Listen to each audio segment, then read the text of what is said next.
Hello and welcome to Edu4IAS. Today we are going to discuss chapter number 6, Changes Around Us. This is the 6th class NCERT chapter.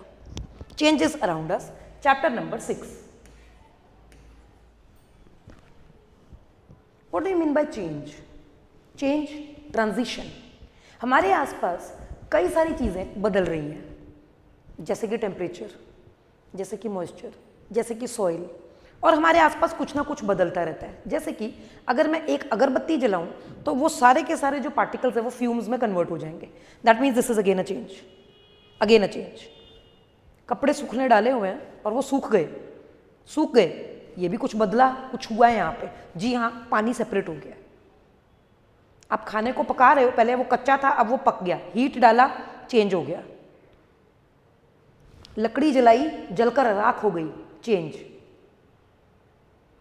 चाय उबलने के लिए रखी हुई है, अचानक उसके वेपर्स निकलने लग गए, चेंज। आपको ठंड लगने लग गई मौसम बदलते ही, चेंज। हवा के अंदर मॉइस्चर ज़्यादा आने पर ह्यूमस जो है वो कम हो गई, चेंज। मॉइस्चर और गर्मी एक साथ आ गई तो आपको गर्मी लगने लग गई, चिपचिपाहट होने लग गया हवा में, अ चेंज। टेम्परेचर के गिरते ही आपकी बॉडी में चेंजेस आने शुरू हो गए। डाइजेशन को लेके चेंजेस, म्यूकोजल मेम्ब्रेन्स को लेके changes, body changes, a change. तो बदलाव कहाँ नहीं है? जब तक मैं आपसे बात कर रही हूं तब भी आपकी बॉडी में काफी कुछ बदल रहा है। तो changes around us, what are the changes that take place around us? फिलहाल कुछ छोटे मोटे चेंजेस जिनकी आज हम लोग डिस्कशन करेंगे। Number first change that you see, the topics that is involved in these changes is diffusion, osmosis. These are certain topics that we are going to discuss. Melting,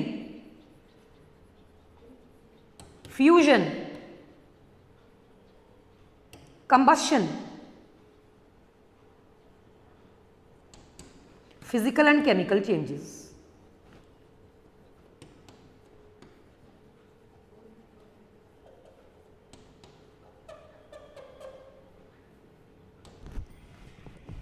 let's talk about diffusion. Air particles के अंदर इतनी tendency है कि आप air में कोई भी खुशबू, चाहे वो फॉग हो, चाहे वो परफ्यूम हो, उसे छोड़े तो वो साथ के साथ फैल जाता है। What a movement of air particles, they are very quick, because they are moving very in a rapid motion. Diffusion is the movement of gases. It is the movement of gas particles. Some particles in gas, they get diffused very quickly. गरम खाने की खुशबू आपके पास पहले पहुंचती है as compare to ठंडा खाना। ठंडे खाने की तो खुशबू ही नहीं होती।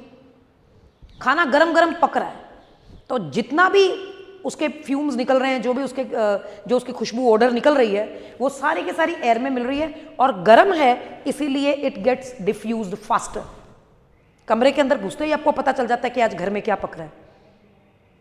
How do you know that? A person has just now entered the room and he has applied a lot of perfume. जैसे ही वो अंदर आता है खुशबू आ जाती है। तो ये खुशबू कैसे आई? आप तो दूर बैठे हुए थे, आपको कैसे आई? By a process called diffusion. So diffusion is the movement of air particles from one point to another. Air particles higher concentration से lower concentration की तरफ दौड़ने लग जाते हैं। अब समझो परफ्यूम मैंने लगाया है तो हायर कंसंट्रेशन मुझ में हुआ कि मेरे ऊपर परफ्यूम छिड़का हुआ है, तो हायर कंसंट्रेशन मुझ में। मैंने किसी रूम में एंटर किया तो वो सारी खुशबू लोअर कंसंट्रेशन ऑफ एयर, मतलब जहां पर खुशबू नहीं है वहां को डिफ्यूज होने लगेगी। This method is diffusion in which the air particles from a region of higher concentration start diffusing towards a region of lower concentration. आप हैरान हो जाओगे सुनकर कि यही डिफ्यूजन आपके लंग्स में भी हो रही है। आपने सांस ली, ऑक्सीजन ज्यादा है अंदर, ये जो एयर गया ना इसमें ऑक्सीजन ज्यादा है, और बॉडी में क्या ज्यादा है? Carbon dioxide. तो air will diffuse from a region of higher concentration to your lungs, जहां पर ऑक्सीजन कम है। तो हायर टू लोअर डिफ्यूजन हो गई। बॉडी ने भी डिफ्यूजन करके दिखाई। बॉडी ने कार्बन डाइऑक्साइड को बाहर को डिफ्यूज किया, क्योंकि आपकी बॉडी में कार्बन डाइऑक्साइड का कंसंट्रेशन बहुत ज़्यादा है, क्योंकि आप काम कर रहे हो, जिंदा हो, तो carbon dioxide will diffuse outside, oxygen will diffuse inside. This is again a diffusion. This is again diffusion. Breathing, breathing का प्रोसेस डिफ्यूजन पर ही डिपेंडेंट है पूरी तरह से. तो diffusion is the movement of air particles. And what about osmosis? Osmosis is the movement of water particles. ये भी चेंज देखिए आप, रात को चने भिगो दीजिए, सुबह फूल जाते हैं. रात को राजमा भिगो दीजिए, सुबह फूल जाते हैं. किसी कोई पानी में गिर गया, एक्सीडेंटली गिर गया, तो अंदर ही वो अंदर सिंक कर जाता है अगर उसे तैरना नहीं आता. सिंक कर गया, पानी बॉडी में घुस गई, बॉडी फूल गई, तैर कर ऊपर आ जाएगी. क्यों? Dead body floats in water, live body sinks in water. क्यों? लाइव बॉडी सिंक क्यों कर गई? पानी की डेंसिटी हमारी बॉडी की डेंसिटी से कम है. हम डेंस हैं, हमें तैरना नहीं आता, तो हम सिंक कर जाते हैं. अंदर पड़े पड़े डेड बॉडी के अंदर पानी घुस जाता है by a process called osmosis. पानी घुस गया, अब हमारी डेंसिटी पानी की डेंसिटी के बराबर हो गई, तो हम तैर कर ऊपर आ जाते हैं. This is the reason why a dead body floats in water. Now the thing is what is osmosis? ये चीज जो एग्जांपल मैंने अभी आपको दिया, ये ऑस्मोसिस ही है. चने देख लीजिए, चने रात को चने भिगो दिए जाते हैं ताकि वो सॉफ्ट हो जाए और सुबह आसानी से पक सकें. आप चाहते हो कि उसकी ऑस्मोसिस हो. चने सख्त दाने पानी में डालने पर grams, water starts moving from outside the चना इनटू इनसाइड. तो हायर कंसंट्रेशन का है पानी की बाहर, और लोअर कंसंट्रेशन का है पानी की अंदर. और ये बीच में क्या है? चना का मेम्ब्रेन. कौन सा membrane? Semi permeable membrane. Semi permeable membrane. Semi permeable means it is going to allow the movement of certain molecules and it is going to stop the movement of certain molecules. That means पानी allowed है, कोई चीज अंदर नहीं आ सकती. अगर मैं इसके बाद I'm sorry,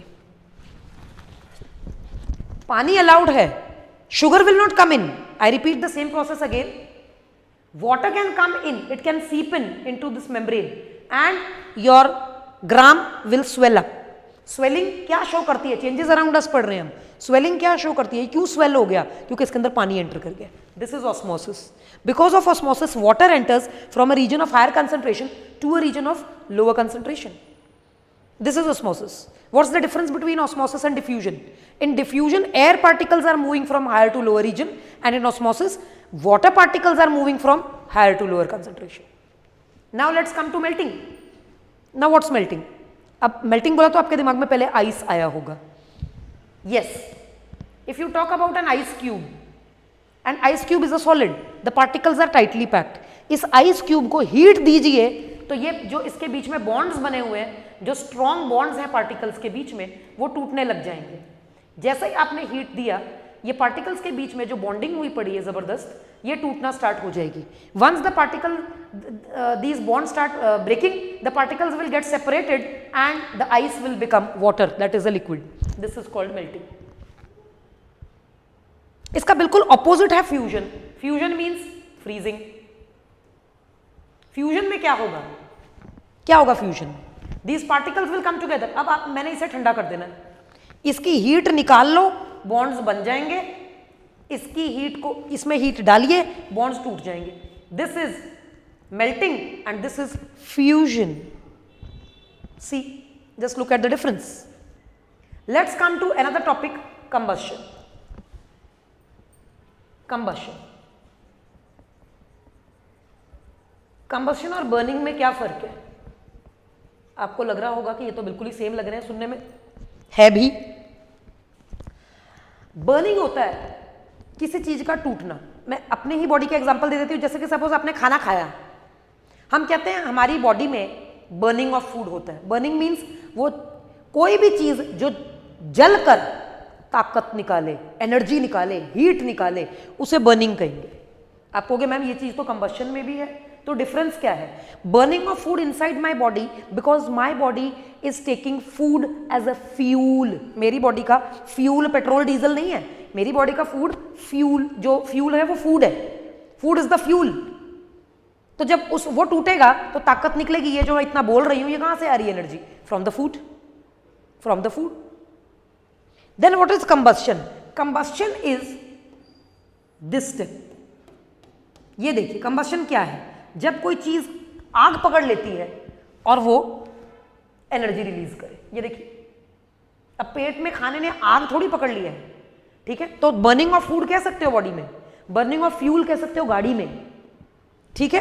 कंबस्शन जब कोई चीज स्पार्क के थ्रू आग पकड़ ले, ठीक है, this is combustion. Combustion is also releasing energy. Burning और कंबस्शन दोनों के दोनों एनर्जी रिलीजिंग प्रोसेसेस हैं. So this is another step that we discuss in changes around us. The last but not the least are the physical and chemical changes. The physical changes are those changes in which no new substance is formed. The same substance is getting converted. जैसे कि ice into water, water into water vapor. ये लो जी, क्या फर्क है? Solid liquid में convert हुआ, liquid इसमें convert हुआ. ये क्या हो रहा है? आइस को वाटर में कन्वर्ट किया है, आइस को वाटर में कन्वर्ट किया है. क्या स्टेप होना चाहिए? मेल्टिंग. वाटर वेपर में कन्वर्ट हो गया, वाटर वेपर में. ये कौन सा स्टेप है? बॉइलिंग या evaporation. Okay, water vapour gets converted into water again. ये कौन सा स्टेप है? Condensation. And water gets converted into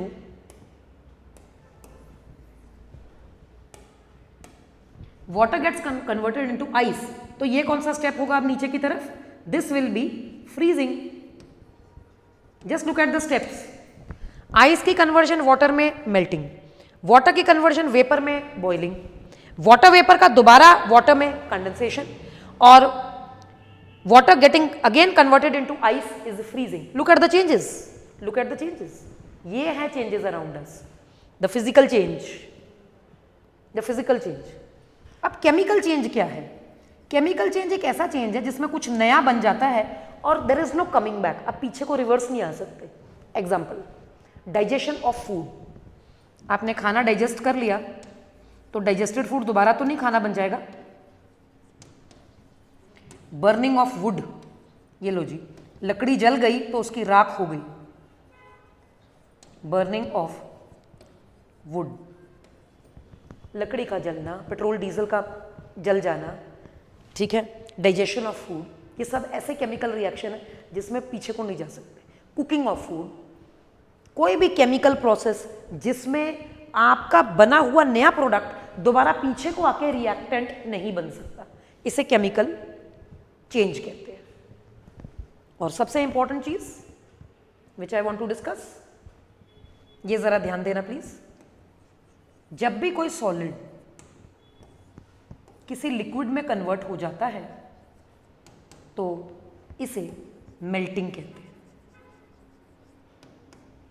जब भी कोई लिक्विड गैस में कन्वर्ट हो जाता है तो यूजुअली ये बॉइलिंग पे होता है, बॉइलिंग पॉइंट पे, या इवेपोरेशन जैसा कि डिस्कस कर चुके हैं हम. जब भी कोई गैस लिक्विड में कन्वर्ट हो जाए तो इसे कंडेंसेशन कहते हैं. आप सोच रहे होंगे कि ये अभी तो डिस्कस किया है हमने, but I want to bring something to your notice. और जब भी कोई लिक्विड दोबारा सॉलिड में कन्वर्ट हो जाए, A B C, again when a liquid gets converted into solid it is called freezing.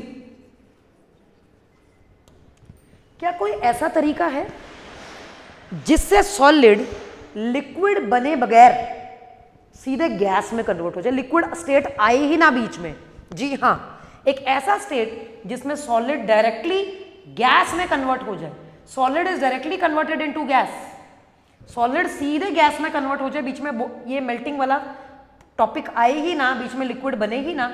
इस प्रोसेस को कहते हैं sublimation. Sublimation means when a solid is directly converted into a gas without getting converted into liquid. Sublimation कहाँ होता है? Naphthalene balls. आपके घर में पड़े हुए कपड़ों के बीच में पड़े हुए फिनाइल की गोलियां, द नेप्थलीन बॉल्स, ऑडोनिल, ये सब सबलाइम करते हैं, आपके कपड़ों के बीच में पड़े होते हैं छोटे छोटे वाइट कलर के नेप्थलीन बॉल्स, कपड़ों के बीच में, जो कीड़ों से बचने के लिए, कॉकरोच से बचने के लिए आपके कपड़ों के बीच में रखे जाते हैं, रजाइयों में भी रखे जाते हैं। इसके अलावा ओडोनिल एयर फ्रेशनर्स जो आप लोगों ने अपने कबर्ड्स में रखे हैं या अपने वॉशरूम्स में रखे हुए हैं, ओडोनिल वगैरह, ये भी जो है ये फ्यूमिगेंट्स की तरह होते हैं और ये डायरेक्टली सॉलिड टू गैस में कन्वर्ट हो जाते हैं। Thank you so much for today's patience. Thank you. This was the last topic of changes around us. Thanks a lot.